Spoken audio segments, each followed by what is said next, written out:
तो अभी हम देख रहे हैं कि जो CMAGP स्कीम है उसके लिए प्रोजेक्ट रिपोर्ट रहता है, उसको कैसे हमें बनाना है, कैसे उसको रेडी करना है। तो सिंपल, यहाँ पे जो आपने प्रोजेक्ट रिपोर्ट डाउनलोड किया होगा CMAGP पोर्टल से, जो यहाँ पे हम CMAGP पे जाते हैं एंड प्रोजेक्ट रिपोर्ट CMAGP जाने के बाद जो प्रोजेक्ट रिपोर्ट डाउनलोड करने का वहाँ पे ऑप्शन होता है, ये सैम्पल प्रोजेक्ट रिपोर्ट यहाँ से आप डाउनलोड कर सकते हो। और कैसे उसको फीड करना है, कैसे उसको फील करना है, वो हम इस वीडियो में देखेंगे। तो ये जो प्रोजेक्ट रिपोर्ट आपने डाउनलोड की है CMAGP पोर्टल से, वो हम उसको ही यूज़ करते हैं इसको फीड करने के लिए या फिर इसको प्रोजेक्ट रिपोर्ट को रेडी करने के लिए।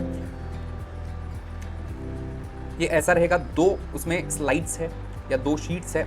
सेकंड शीट में अपने को कुछ करने की ज़रूरत नहीं है। ये जो रहेगा, ये सेकंड शीट वो वैसा का सेम टू सेम रहेगा, वो आउटपुट है इसमें जो भी हम फीड करेंगे उसका। तो हमें डेटा शीट का ही काम है। डेटा शीट में बहुत सारी चीज़ें हैं जो हमें फीड करनी है और उसके बेसिस पे हमें आगे बढ़ना है। इसमें क्या है, तो सबसे पहला ऑप्शन है preference for sponsoring agency of project to bank.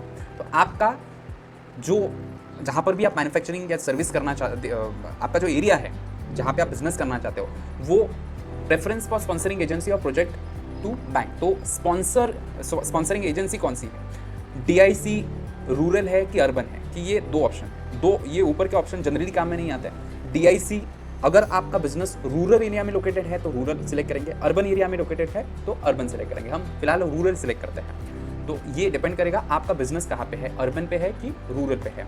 Then name of applicant और इंस्टीट्यूशन, यहाँ पे रहेगा जो बिजनेस पर्सन है उसका नाम। सपोज ABC पर्सन है या फिर ये समीर है, समीर मस्के करके पर्सन है जो CMAGP के लिए अप्लाई कर रहा है, तो उसकी डिटेल, उसका नाम आएगा। आधार के हिसाब से यहाँ पे नाम डालना पड़ेगा। ये डिटेल जो है ये हमने ऊपर से ही सिलेक्ट किया तो ये ऑटोमेटिक नीचे आ गया। देन फादर का नाम जो भी रहेगा वो आपको डालना पड़ेगा, तो यहाँ पे फादर का नाम डालेंगे। और अगर लेडीज़ है तो उनके स्पाउस का मतलब हस्बैंड का नाम आएगा। जेंडर, जो बंदा एप्लीकेशन कर रहा है वो उसका जेंडर सिलेक्ट करना पड़ेगा। देन ये अपने आप सिलेक्ट होके आएगा। Address of proposed location of unit, यहाँ पे ये जो 2 ये है जगह है, यहाँ पे जहाँ पे आपका बिजनेस आपको करना है उसका एड्रेस यहाँ पे डालना पड़ेगा। देन उसका तालुका डालिए, डिस्ट्रिक्ट डालिए, उसका पिन कोड डालिए, स्टेट, पूरा एड्रेस आपको डालना पड़ेगा। Email ID and mobile number, ये जो भी पर्सन का एप्लीकेशन कर रहा है उसका ईमेल ID एड्रेस वहाँ पे एंड मोबाइल नंबर डालना पड़ेगा। क्वालिफिकेशन में हाईएस्ट क्वालिफिकेशन क्या है वो डालिए। और टेक्निकल पार्ट में क्या है, टेक्निकल में जैसे कंप्यूटर क्या किया है उसने टेक्निकल पार्ट में, तो वो आप डाल सकते हो, या फिर कौन सी डिग्री उसने की है वो आप यहाँ पे डाल सकते हो। देन कैटेगरी क्या है, whether the applicant belongs to category, जैसे SC ST, तो स्पेशल, ये इसमें से जो भी एप्लीकेबल होगा वो आपको डालना पड़ेगा। देन ये ऑटोमेटिक फीड होके आएगा उसके हिसाब से। प्रोजेक्ट आपका सर्विस का है कि मैन्युफैक्चरिंग का है वो सिलेक्ट करना पड़ेगा और ये ऑटोमेटिक फीड होके आएगा। नेम ऑफ प्रोजेक्ट या बिजनेस एक्टिविटी प्रपोज, अब बिजनेस का नाम क्या है वो यहाँ पे आपको डालना पड़ेगा। यहाँ ऊपर जो था वो पर्सन का नाम था, यहाँ नीचे जो है वो बिजनेस का नाम है। जैसे समीर मस्के जो है उनका बिजनेस है XYZ नाम से, तो वो यहाँ पे आपको डालना पड़ेगा। लीगल स्टेटस आपका इंडिविजुअल है कि क्या है वो आपको सिलेक्ट करना पड़ेगा, तो इंडिविजुअल है तो इंडिविजुअल सिलेक्ट करेंगे।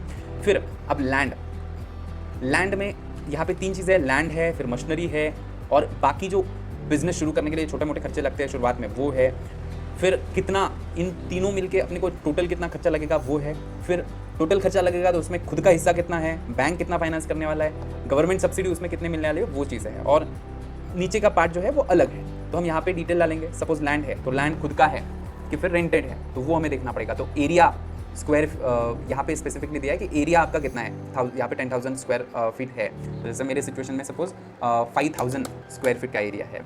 देन उसकी डिटेल आप डालिए कि लैंड है तो लैंड के सिचुएशन में उसका डिटेल की कितना एरिया है, कितने स्क्वायर फीट के हिसाब से मिल रहा है अगर परचेस कर रहे हैं तो, और उसका अमाउंट। रेंटेड है तो यहाँ पे डालने की ज़रूरत नहीं है, रेंट का अमाउंट हम अलग से ऑपरेटिव में दिखाते हैं। तो ये तब होता है जब परचेसिंग वगैरह हम करते हैं। मशीनरी की डिटेल्स, मशीनरी में आप जो भी मशीन परचेस करना चाहते हो उसकी डिटेल यहाँ पे आएगी। इसके लिए आपके पास कोटेशन होना जरूरी है। कोटेशन में जो डिटेल डाली है वही यहाँ पे डिटेल डालना पड़ेगा। तो कोटेशन के हिसाब से जो अमाउंट है वो यहाँ पे मैच हो गया है वो डालना पड़ेगा। जैसे समीर मस्की इंडिविजुअल का नाम है, लेकिन समीर मस्की बिजनेस करता है XYZ नाम से, तो यहाँ पे XYZ नाम आएगा। उसके बाद लीगल स्टेटस क्या है, तो इंडिविजुअल है कि इसमें से कुछ है, तो हमारे सिचुएशन में इंडिविजुअल है।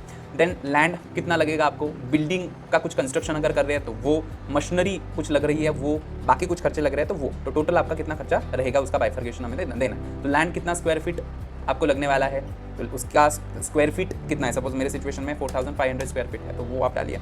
देन बिल्डिंग के सिचुएशन में कुछ कंस्ट्रक्शन है तो कितना एरिया है, कितने रेट के हिसाब से कंस्ट्रक्शन होने वाला है और कितना आपको खर्चा लगने वाला है वो डालिए।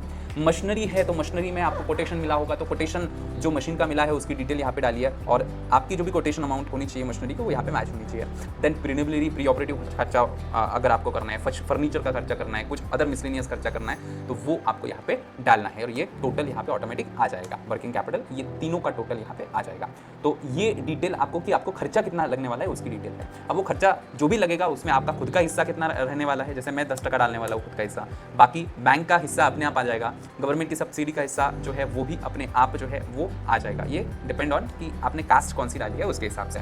सपोज मैं यहाँ पे सिलेक्ट करता हूँ OBC, तो OBC के हिसाब से, और रूरल है तो उसके हिसाब से चेंज हो जाएगा। सपोज मैं यहाँ पे रूरल ना डालते हुए यहाँ पे अर्बन डालता हूँ तो यहाँ पे अगेन परसेंटेज जो है वो चेंज हो जाएंगे। तो डिपेंड कि आपका एरिया क्या है, आपका जेंडर क्या है, आपका कास्ट क्या है, उसके हिसाब से ये चेंज हो जाएगा।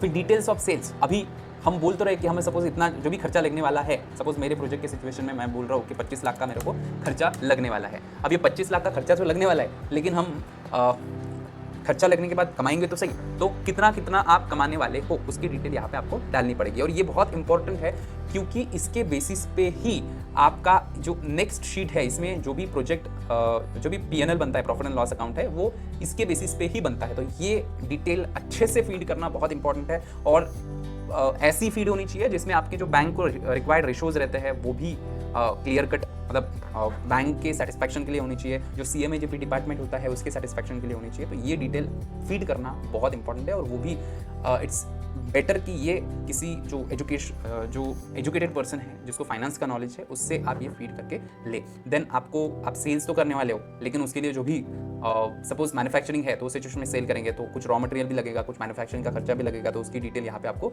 देनी पड़ेगी। तो क्या क्या खर्चे लगने वाले हैं उसकी डिटेल आपको देनी है। फिर ये पूरा का पूरा आपको भरना है। फिर ये नीचे है इंट्रो की प्रोजेक्ट रिपोर्ट, आपका यहाँ पे क्या बिजनेस रहने वाला है, किस ढंग से काम होने वाला है, उसका पूरा डिटेल यहाँ पे रहेगा।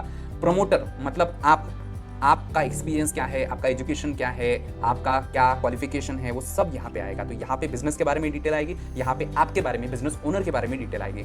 ये सब फीड होने के बाद मेन इसमें चीज़ है, खास ये नॉर्मल चीज़ होने के बाद मेन इसमें है ये जो फाइनेंस का चीज़ है, ये बहुत इंपॉर्टेंट है क्योंकि इसके बेसिस पे ही यहाँ पे जो हम प्रॉफिट एंड लॉस अकाउंट देखते हैं, ये प्रॉफिट एंड लॉस अकाउंट बनता है उसके बेसिस पे ही बनता है। और इसमें यहाँ पे आप चेंज नहीं कर पाओगे, उससे ही यहाँ पे ऑटो फीड करके चीज़ें आती है। तो हम देखते हैं हमारा जो भी चीज़ें हमने वहाँ पे फीड की थी वो सब यहाँ पे आपको ऑटो फीड होके आ जाएगी। इसमें आपको कुछ चेंजेस करने की ज़रूरत नहीं। अगर आपको लगता है कि मेरा सेल्स कम है तो आप यहाँ पे जाके आप अपना सेल्स जो है वो यहाँ से बढ़ाइए। जो भी चीज़ें करनी है वो फर्स्ट डेटा शीट में ही करनी है और जो सेकंड वाला है वो अपने आप फीड होके आ जाएगा। और नीचे जो है, नीचे आपको प्लेस, डेट, किसने बनाया, ये सब डिटेल आपको डालनी है। और ये सब होने के बाद जो भी फाइनेंस पार्ट है, जो भी प्रॉफिट एंड लॉस है, वो सब आपका रेडी हो गया और रेशोज अगर जो भी है वो बन गया अच्छे से।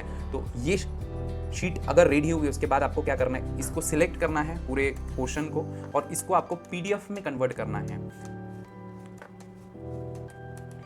ये पूरे पोर्शन को सिलेक्ट करके आपको उसको कंट्रोल P करके इसको पूरा का पूरा PDF में कन्वर्ट करना है। यहाँ पे आपको सिग्नेचर करना पड़ेगा, जो भी पर्सन है उसका सिग्नेचर, जो भी ओनर है उसका सिग्नेचर यहाँ पे आएगा। इस पर आप मैन्युअली भी सिग्नेचर कर सकते हो या फिर अटैच भी कर सकते हो सिग्नेचर। तो उसके थ्रू यहाँ पे PDF में जो भी आप कन्वर्ट करोगे, CMAGP प्रोजेक्ट रिपोर्ट है। तो ये जो भी प्रोजेक्ट रिपोर्ट है जो हमारी बनी है, एक बार उसको हम चेक कर लेंगे, उस पर साइन करेंगे। नीचे यहाँ पे सिग्नेचर अटैच करना बहुत इंपॉर्टेंट है, नहीं किया तो फिर अगेन क्वेरी रेस होगी। ये हो गया कंफर्म, आपका सब रेडी हो गया, साइन भी कर दिया, तो वो सिचुएशन उसके बाद आपको यहाँ पे जो भी प्रोजेक्ट रिपोर्ट है वो आपको अटैच करनी है। जैसे नीचे CMAGP यहाँ पे ये अटैच हो गई है, बाकी डिटेल फीड आप कर लीजिए और आप अपने जो भी एप्लीकेशन है उसको सेव करके फिर आप उसको सबमिट कर सकते हैं।